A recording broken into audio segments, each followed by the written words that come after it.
everybody.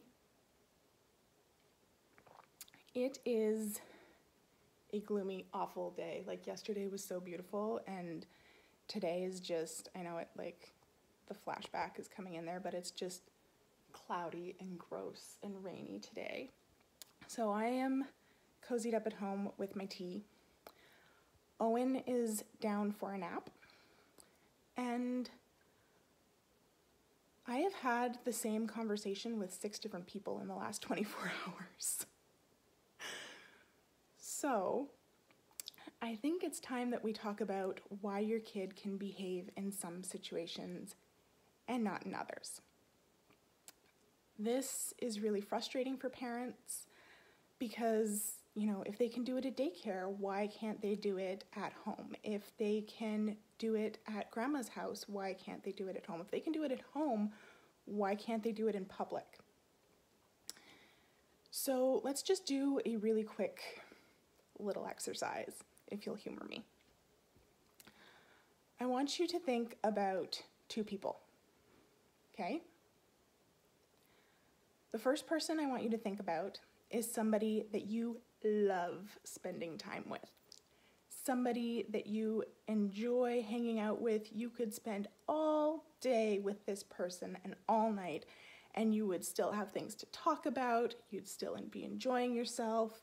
You wouldn't feel rushed or hurried or anything like that. You adore spending time with this person. That's person number 1. Person number 2 that I want you to think about is somebody that you avoid spending time with. You don't hate them. Like, this isn't about somebody that, your enemy. It's just somebody that you avoid spending time with. They make you uncomfortable. You might have very different worldviews.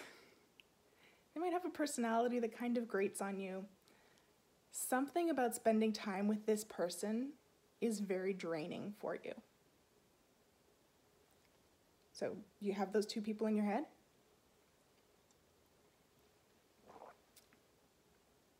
Okay. Why does it take you more energy to have a conversation with person 2 than with person 1? Because person 2, you are spending a lot of energy just staying calm and civil with, right?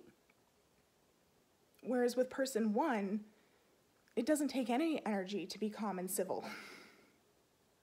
You just hang out with them, and that leaves you with a lot more energy to think about interesting topics to talk about and, to be funny and all those other things. Whereas with person 2, you are just spending so much energy staying calm and civil that, your mental tools are almost inaccessible to you. It takes a lot more active, conscious effort to think about things to say, to keep the conversation going, to, be a decent human being around this person, right? So the same is true for our kids. Some situations, for whatever reason, demand more energy from them than others. So they are using a lot more energy in some situations just to stay calm and civil. And that cuts them off from their mental tools. They don't have enough energy in the tank to also be using their mental tools that they need to use to behave. And then in other situations, they're calm. They're calm and alert and relaxed. So it takes almost no energy for them to use their mental tools. And those are the tools that allow them to behave well. It's the exact same situation. So in uncommon sense parenting, one of our big questions is why and why now? When your child can behave and do the exact same behavior in one situation but not in another, why and why now? What is preventing them from using that skill in this situation? And that can be any number of things, right? Generally, we start with the necessities of life. Like, do they need to eat? Are they well rested? Do they need to pee?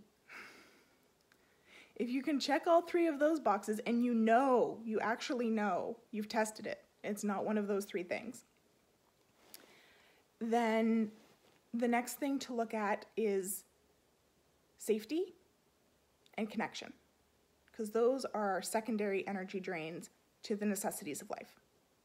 Why doesn't my child feel safe in this situation? Why doesn't my child feel connected in this situation? And if you can figure that out, then you have got a clear path in front of you, because then it's just a matter of teaching them how to navigate that situation to mitigate that energy drain. And it's as simple as that. Why and why now? Why is this so hard for them in this situation and not in another? And that's what we help you figure out with Uncommon Sense Parenting. Why and why now? So that your child can be more consistent. And when they aren't consistent, you don't take it so personally. It's not a manipulation. It's not them trying to, turn things in their favor. You don't look at it as a personal attack, a personal affront. As we said before, a lack of respect for their parents. You look at it as a problem that you need to solve. And when you figure out what the problem is, then you can start working on a solution. So I hope that gives you a little bit more empathy for your kids. I hope it helps take some of the heat off of some situations for you. If it has, I'd love to know. Let me know in the comments. I can hear Owen stirring in his room, which means that it's about to get very loud in here, and my quiet time is now almost up. So have a great afternoon, and we will chat more later. Okay? Bye.